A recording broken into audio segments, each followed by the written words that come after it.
Hi there. You're listening to the Hellenistic Age Podcast. In our last episode, we discussed the first year of the Asian campaign, covering the year 334 to the summer of 333 BC. Alexander had won his victory at the Granicus River and marched from city to city along the southwestern shores of Asia Minor, before stopping at the Cilician Gates, which guarded the pass into Syria and Egypt via the Taurus Mountains. He had also suffered several near-death experiences, both by the weapons of Persian nobility and the ravages of disease. Fortune seemed to be on the young king's side, though, but it would take more than luck for Alexander to break into the south, since he was finally ready to face off against Darius III in battle. Since the word of Alexander's victory at the Granicus, Darius had been marshalling a massive force to Babylon in order to challenge the invader. News of the death of the commander Memnon reached the great king's ear, and though it may have discouraged him, he remained resolutely confident in the enormous quantity of men he can acquire. Quintus Curtius has a passage delightfully describing the volume and diversity of the troops, arranged in circles of that could fit 10,000 men in order to make counting easier. The style is clearly an attempt to emulate Herodotus' description of the troops in Xerxes' invasion some 150 years prior, and the sheer quantity of men, the sources claiming between 300 to 600,000 men, is clearly inaccurate. But it does show that Persian military logistic ability had not faltered since the Greco-Persian wars of old. An anecdote of Diodorus and Curtius, while probably untrue but certainly enjoyable, has Darius boasting to one Dimas, an Athenian in exile at the great king's court, about the size and resplendence of his soldiers. Asked of his opinion on Darius' chances, Dimas, the noble and wise Greek that he is, commented that while the glitz and glamour of the gold and purple the men were wearing was certainly a sight to behold, Alexander's troops were men of iron and bronze. Instead of wasting his fun on acquiring such finery, the great king should have spent his silver on acquiring soldiers. And for that barb, Darius ordered for him to be executed. And as his throat was being slit, Dimas cried out, "I have the avenger of my death ready at hand." Darius' army, followed by an enormous baggage train which included much of the great king's family, marched towards the Taurus Mountains. Initially, Darius wanted to wait and meet Alexander in the flat and open plains of Assyria, in order to take full advantage of his numerical superiority. After a number of days had passed, largely because of Alexander's serious bout of illness keeping him stationary, Darius had begun to feel anxious and felt pressured to push into the neighboring Amanus Mountains, despite the protestations of the Macedonian exile Amyntas, who begged the king to stay where he was, and that Alexander would pursue and fight Darius on whatever terrain he was presented. In the autumn of 333, Alexander, now healthy and having passed through the Taurus Mountains, had sent Parmenion along with a force further south to secure the position of the Syrian gates, the exit that would lead to, Syria. While near the city of Issus, Alexander received word from his scouts that the forces of Darius were actually right behind him, and had cut him off. The height of the mountains and the darkness of a night march masked both armies from one another when they passed each other. But Darius got wind of Alexander's location, and pushed to meet him at Issus. There he caught a group of wounded and sick Macedonians who were unable to keep up with the rest of their column, and he had them executed. Issus seemed like unfavorable terrain to Darius, not allowing him to use his numerical superiority, and with Darius ordering his treasure and family to be sent to nearby Damascus, it seemed like an act of stupidity. Scholar C.L. Murison points out that Darius probably was looking to eliminate the separated army of Alexander, a sound strategy, but perhaps pure luck had prevented him from reaching Issus first. Alexander called a meeting of his officers, including a returned Parmenion, to assess the situation at hand. He addressed his men, commending them for their past bravery and their devotion to duty thus far. Alex reminded them that though they faced the cream of Persian troops, these were people succumbed to leisure and not hardened by the fires of war and toil. Calling out individual soldiers by name and their great deeds in the campaign, he reassured his men that victory would be at hand by their strength of arms. The troops cheered, and many clasped the king's shoulders out of a brotherly love before settling their camp at night. Dawn broke, and the Macedonians prepared for battle after resting in a morning meal. The battlefield was to be at the shores of the Gulf of Issus. Bisecting both armies from one another was the Panaros River, and along the right wing of Alexander's army were raised slopes.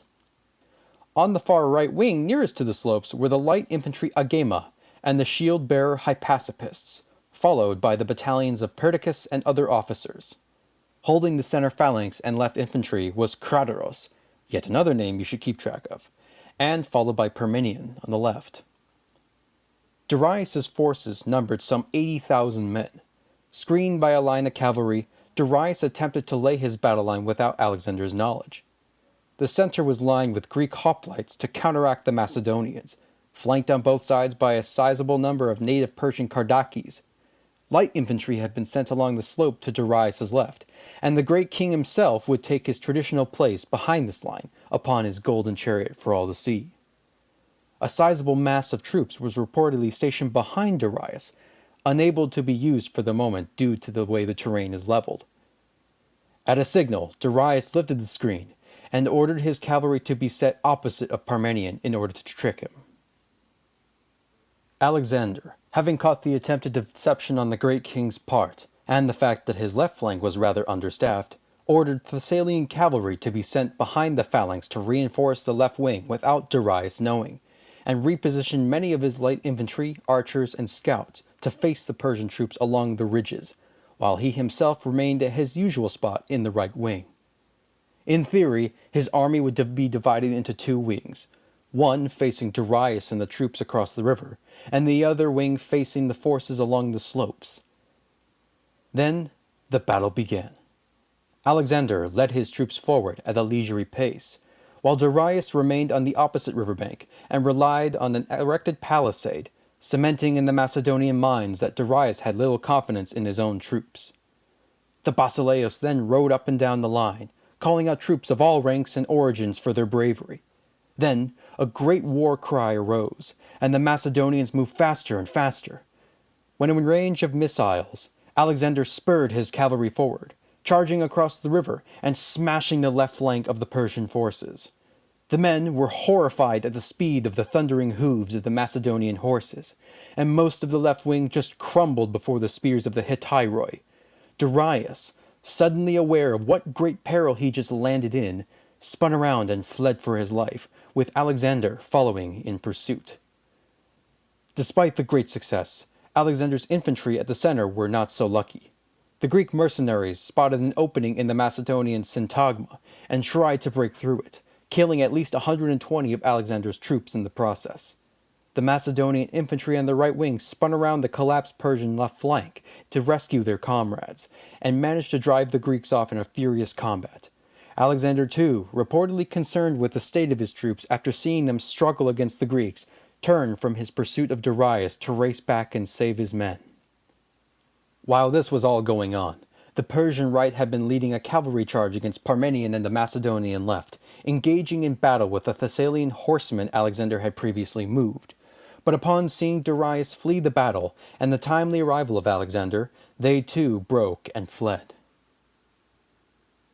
What would be called the Battle of Issus was a smashing victory, and a premier example of what makes Alexander such a brilliant commander.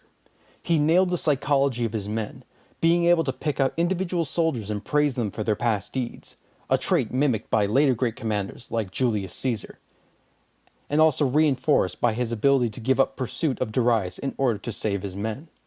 His tactical genius can be seen in his ability to read the battlefield and make adjustments to his troops on the fly, despite being on unfamiliar territory and outnumbered. Above all else, his great daring and bravery in leading the decisive cavalry charge that broke the left Persian flank, an image that would be famous throughout all of antiquity, and particularly famous to us by way of the legendary Alexander mosaic recovered from the house of the Faun at Pompeii. The number of losses on the Macedonian side ranged from about 300 to 1,200 killed, but the Persian losses were astronomically higher, even considering the obvious exaggerations, with Arrian claiming some 100,000 Persian dead. Part of the booty captured was the great king's tent and personal goods. Alexander noted Darius' gilded bath among the treasure, one of his officers astutely remarking that actually it was Alexander's bath now. While soaking among the perfumed oils and sparkle, Alexander commented, "So, this, it seems, is what it is to be a king." It was reported to Alexander that among the prisoners captured, they included the family of Darius, Siculus, his mother, his primary wife Statira, and 2 unmarried daughters, one named Barsini. Alexander was told that the family was sobbing hysterically at the sight of the king's goods being passed around by the men, thus assuming that Darius himself was dead. In pity, Alexander ordered his officer Leonatus to inform them that Darius was still alive, and also told them that no one was to lay a hand upon them, not even Alexander himself, and that they should be accorded the respect of someone of such a rank would deserve. Another instance reports that Alexander entered the tent with Hephaestion, and Siculus, taking the taller and more imposing Hephaestion to be the basileus, incorrectly referred to him as Alexander. Mortified when she realized her faux pas, she pleaded for her family's lives, to which Alexander good-naturedly responded, "Don't worry, mother, he too is Alexander." This scene, so popularly depicted in art and a favorite story in the medieval Alexander romance, was highly praised by the ancient authors. Indeed, some of these women were reportedly the most beautiful in the entire Persian Empire, and it was considered incredibly chivalrous on Alexander's part to treat them so well. And if it is true, I myself find it to be highly commendable. With Darius having fled west to the Euphrates River, Alexander pushed south into Phoenicia, receiving the surrender of all the nearby cities, including that of the neighboring island Cyprus. While in Phoenicia, Alexander had received a Persian envoy, who was carrying a letter written by Darius. The contents addressed Alexander as an upstart rebel who wrongly invaded Persia for no real reason, and requested the return of Darius' family in exchange for an alliance between both parties.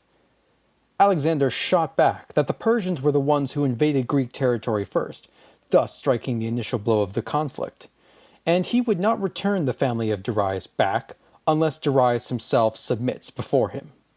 If he will not submit, then he shall be crushed into dust. Oh, and he also added that Darius should address Alexander as King of Asia from now on too. Sending a squadron of troops to capture Damascus, Alexander managed to retrieve much Persian treasure, amounting to some 3,100 talents of silver, and several thousand pack animals. Not a bad catch, all things considered. In the winter of 333 to 332, he continued his journey south. Alexander headed towards the famed city of Tyre, an old Phoenician port, the Phoenicians themselves being considered the greatest sailors of the ancient world, and it was originally made rich with the exports like its famous Tyrian purple dye. In the ancient period, Tyre was originally an island a mile off the shore of Phoenicia, whereas today it is an isthmus connected to the mainland, largely for reasons I will get to shortly. Still, messengers from the city came out and claimed that they were willing to do whatever the basileus commanded. Alexander spoke about wanting to pay a visit to the famed shrine of the Tyrian Heracles, in actuality the Phoenician god Melkart, who was equated with the demigod of Greece. Consistently, we find Alexander attempting to pay homage to these foreign gods, which seems odd in our modern perspective, but the Greeks and Macedonians were perfectly content in accepting that different religions and regions worshiped the same gods in different forms, a form of proto-henotheism, but that is also the subject of a future episode. Unfortunately for Alexander, and unfortunate later for the civilians of Tyre too, the Tyrians had changed their mind. They were willing to do anything except for letting any Macedonian or Persian inside the city. In part, the Tyrians were not interested in letting either side into the citadel, given that the war's outcome was not yet easily discernible, but also because a great religious festival for Melkart required all foreigners to leave the city. In anger, Alexander dismissed the envoys, ordering his officers and commanders to meet, and left, threatening the Tyrians that he would lay siege to the city in return. This didn't particularly bother the envoys, since their city was situated in such a strong defensive position and fortified to the umpth degree that Alexander would be dreaming if he thought he could take it. Well, that's precisely what happened. A dream came to Alexander, the appearance of the god Heracles escorting him into the city, which was interpreted that although it would be quite difficult, Alexander would eventually take it, completing a task equivalent to one of the 12 labors of Heracles. Again, delighted at the prospect of being equal to a godly ancestor, Alexander was not being deterred. To start, Alexander ordered the construction of a huge mole, a bridge made out of sand, wood, and stone to connect the island to the mainland. On paper, it sounded challenging, but in practice it was made even more difficult by the repeated destruction of siege engines and killing of the mole builders. Things were stalling for several months until Alexander deduced that, in fact, a navy was needed for a victory. So, ordering the construction of a small fleet, staffed by some defected Phoenician sailors, he engaged in combat with the Tyrian fleet, managing to drive much of them off and killed several Tyrian crews. Upon completion of the mole, Alexander managed to bring up his siege equipment to the walls of the city. He tested along the structure for any weak points, located the soft spot, and managed to make a small breach in the wall, but was beaten back from entering the city the first time. A few days later, Alexander prepared for the final assault. Ships carrying much of the siege artillery pounded the breach in order to open it up further. These ships were then sent to circle around the city and confuse the Tyrians inside, while ships carrying gangplanks made for the breach and landed. The first Macedonian to mount the wall was immediately speared, but that didn't stop the troops who poured into the city. The siege was long and brutal, lasting some 7 months into the summer of 332, and some 400 Macedonians died under the blows of Tyrian defensive weapons. One simple yet horrifying weapon was sand, heated until it breached a bright red color, and then dumped upon the incoming poor Macedonians, melting and burrowing into their flesh, driving many to madness, and some even leapt to their death to escape the pain. But in any case, the sack was brutal. The angry Macedonians slaughtered some 8,000 men, women, and children, and sold 30,000 others into slavery. The only ones to escape death or bondage were those who sought refuge in the temple of Melkart, given amnesty by Alexander in honor of the god. The once proud Phoenician city had now been laid waste for attracting the ire of Alexander. While cleaning up operations at Tyre, another letter was sent by Darius to Alexander.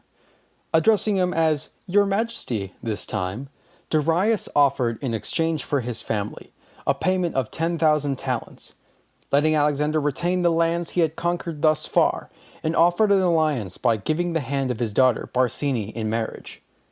Parmenion commented that if he were Alexander, he'd take the offer.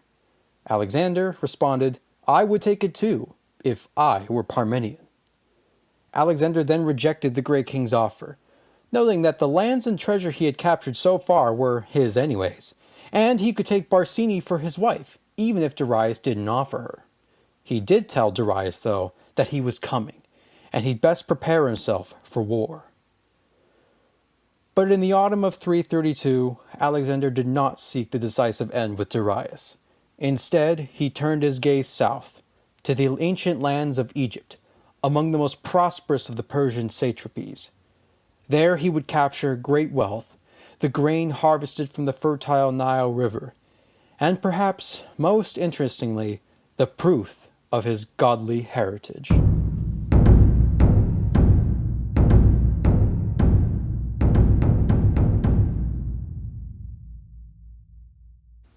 Thank you all for listening.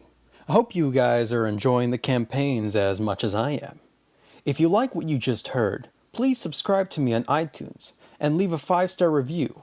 If you want to keep up with my show updates or you just want to chat, follow me on Twitter at Hellenistic POD, that's all one word. Links and sources used will be provided in the description. But in any case, I look forward to seeing you all next time in the next episode of the Hellenistic Age Podcast.